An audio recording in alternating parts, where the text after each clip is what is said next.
Hello everyone, this is Dr. Ahmed Ergin. I'm an endocrinologist and a diabetes education specialist. Today, I am going to talk to you about the best weight loss medications.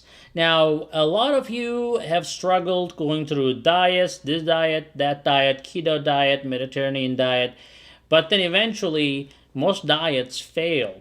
Why? Because, we are not created to follow a diet. We are created to follow a normal, natural eating pattern. And unfortunately, we do not eat natural anymore. And then we kind of, in a Western society, we just eat for social gatherings. We just eat out of boredom. Food is available everywhere. It just is hard to lose weight. And some of you will be like, amen to that. Some of you will be like, oh no, yeah, I have a great willpower. I can lose weight anytime. Well, then that video is not for you. So you can close and move into my other videos that talks about the diet.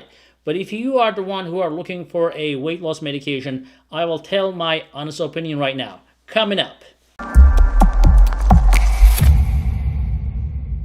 Alright guys, so basically, I'm going to tell you about what I would love for myself for weight loss. If I want to lose weight, what would I use? What would Dr. Ergin use for himself or for his family for weight loss? And I have used it for myself and for my family as well. And this is totally off-label, although there's a labeled drug for that as well. But some of you will know this. Victoza, for example, Ozempic, Trulicity, Bydureon, and Byetta. A lot of patients who use these diabetic drugs, these diabetic medications, have lost weight. Some of them lost so much weight in my clinic, they'll come and say, Doc, can we stop this medication because I don't want to lose weight anymore? And you don't really hear that statement from a lot of other weight loss drugs, to be honest with you. And I get these inquiries. They're like, well, my diabetes is totally in remission. My A1C is 5.3. I have lost 60 pounds and I look too skinny. Can I change this medication? And I'm like, that's a weird question because normally people always ask for more weight loss medications. But to be honest with you, these medications are great. So my favorite and actually the best results that I get with the weight loss drugs in that class, we call them GLP-1 class for diabetics. And also for non-diabetics. By the way, it works. The weight loss feature works for diabetics and non-diabetics. The problem with the non-diabetics is that the insurances typically do not cover those drugs as easy for weight loss than for diabetes. If they have diabetes, coverage is a lot easier. If you don't have diabetes, then it's a little bit harder, but there are ways around it, and I'll tell you in a minute. So, I talk about I didn't say about the Rybelsus, right? So Rybelsus is also another one that just came as a pill.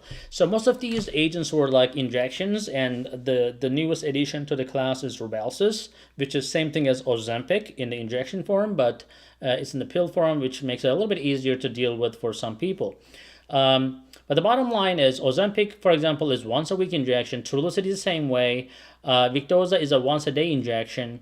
And these are basically gastrointestinal hormones that slows down your stomach. So your stomach slows down, your appetite in your brain directly goes down, and suddenly you feel full way faster than you would otherwise feel full. So that's one of the main features. But also, you don't really crave for foods anymore. You don't really crave for all the things that you have been craving all day long. And fasting is not a huge problem anymore on these drugs. Now, you're going to be like, well, these are diabetic drugs. Diabetics has to eat, otherwise their blood sugar goes down. Well, that's not true for this class of drugs. Basically, when you're on a GLP-1, unless you're on a sulfonylurea or insulin, GLP-1 by itself does not really drop your blood sugars. It can normalize your blood sugar. It can bring your blood sugar down to 80 and between 80 and 120 all the time. And the good thing is you can still eat the things that you like to eat, but you're not going to crave too much for them. Let's say, instead of just quitting on the bread and rice and pasta totally, now you're going to be able to be satisfied with a very little rice or very little pasta, a very little bread will still satisfy you, and you're not going to feel like you're totally deprived of all the goodness in your life. So that's why I use those medications very heavily. And believe it or not, there's a lot of this negative, things in the media sometimes, or actually in the commercials people see. But these are legalities. Like they talk about like this pancreatic cancer, medullary thyroid cancer. I have been doing this for 10 years. I've not seen a single patient who had pancreatic cancer from these drugs. And I know I probably prescribed tens of thousands of it.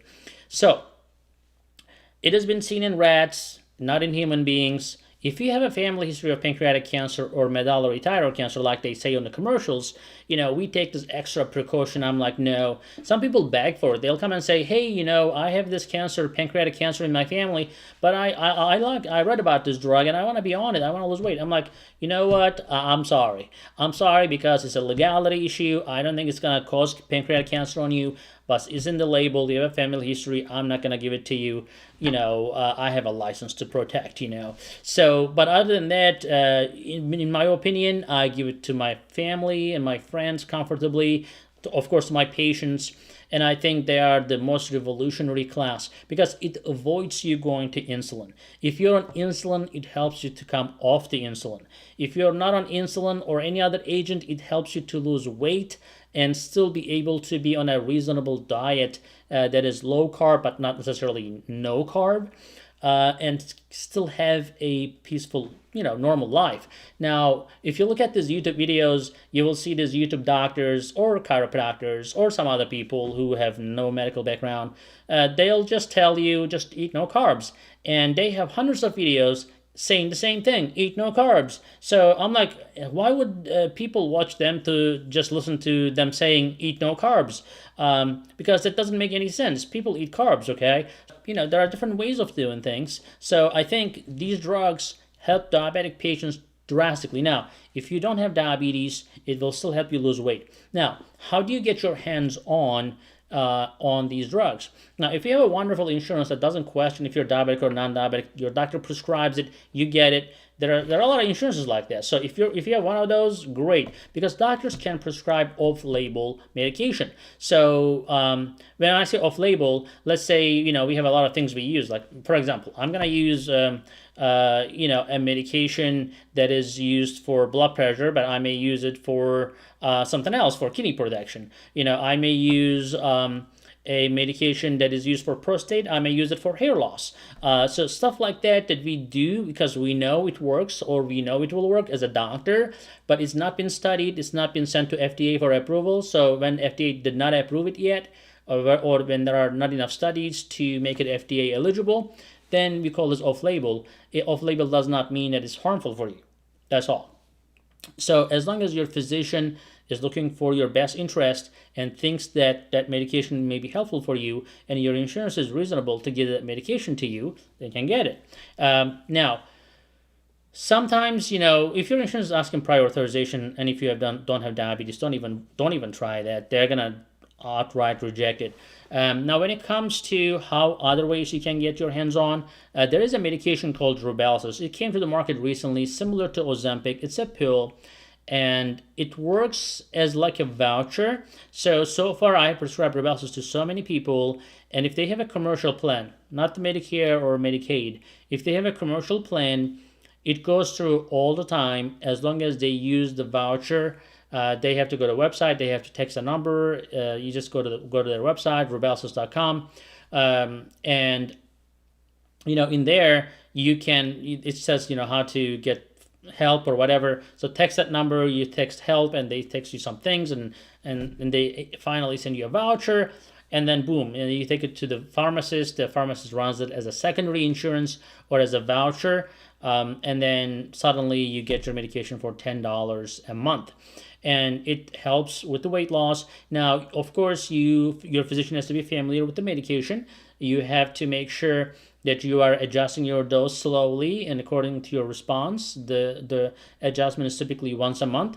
But in my opinion, as I said, the Ozempic, Trulicity, Rybelsus, Victoza, are best medications for weight loss. Now, Saxenda is another medication. So Saxenda is a drug that is primarily approved by the FDA for weight loss. Now, what is Saxenda? It is a drug that is same thing as Victoza. It's just a higher dose. And I believe Trulicity is doing studies right now to try to have Trulicity become a weight loss drug, FDA approved or on label instead of off label. But these are the things that will help you. The Saxenda definitely can be approved if you have an employer coverage. For example, some employers will say, you know what, I care about my employees' health and wellness, and I'm gonna, cover this drug, even if your insurance doesn't cover it, or your employer insurance may have that specific benefit, because like you may have a United Healthcare or Blue Cross, but your employer plan may have a different benefit than a regular Blue Cross or regular United Healthcare. So you can run it by your employer. If it is an employer benefit, then definitely you can get your hands on Saxenda, and that is another name for Victoza that is used for basically for weight loss. Again, it has to be under physician supervision. Physician prescription is required. Now, what else out there? So we also have this phentermine, right? So it's a generic, it's Adipex. There are a lot of doctors who will just run a weight loss clinic, and all day long they're going to prescribe phentermine. Now, phentermine or Adipex. Now, what's the problem with the phentermine or Adipex? They're controlled substances. You have to be monitored. It can affect your heart rate. It can give you a lot of side effects. But also, it has to be stopped after 3 months or so, because it is what the law says. In most states, you cannot just keep writing a prescription for life, that is controlled, because it is not necessarily tried in studies to prove that it's safe still to continue with that medication. On the other hand, there's a medication called Kusimia, and that medication basically has been studied and has phentermine in it, as well as Topamax. Now, they have this phentermine and Topamax in a long-acting form, and it is a little bit more effective than phentermine alone, and it can be used in the long term. Yes, it is still controlled, but it can definitely be used in the long term, and yet it's definitely more expensive. Very limited insurances cover that. Typically, the price range is around $100 to $130. You can shop around, but you will need a prescription, and more than likely you will need to report to the doctor's office, because it's a controlled substances. In most places, you will need to be monitored for your heart rate and so forth. So, other than that, there are some other drugs out there, but really, your Kusimia, your phentermine, your other oral pill options, the other medications are not that effective. Recently, there was something called Belviq, which was recalled from the market. So that's out. You don't really have a lot of options at this moment other than phentermine and Kusimia. Wellbutrin sometimes, or bupropion, also has been used for weight loss, but the efficacy is not that great. But it's an antidepressant drug. A lot of antidepressant drugs will cause weight gain, but Wellbutrin or bupropion will cause a little bit of a weight loss, so that is a plus. But the bottom line, again, my favorite is the GLP-1 class. Yes, they can give you a little nausea, maybe a little gastrointestinal problems in the beginning, but they fade away. And in my opinion, they will change your cholesterol, they will improve your insulin resistance, they will give you a bunch of weight loss, and that is the best weight loss strategy with the minimal side effects, in my opinion. Again, this is a totally non-sponsored video. It's my honest opinion, what I think, what I do in my practice, and I hope that video was useful to you guys. Please give a thumbs up, and we'll see you in the next video.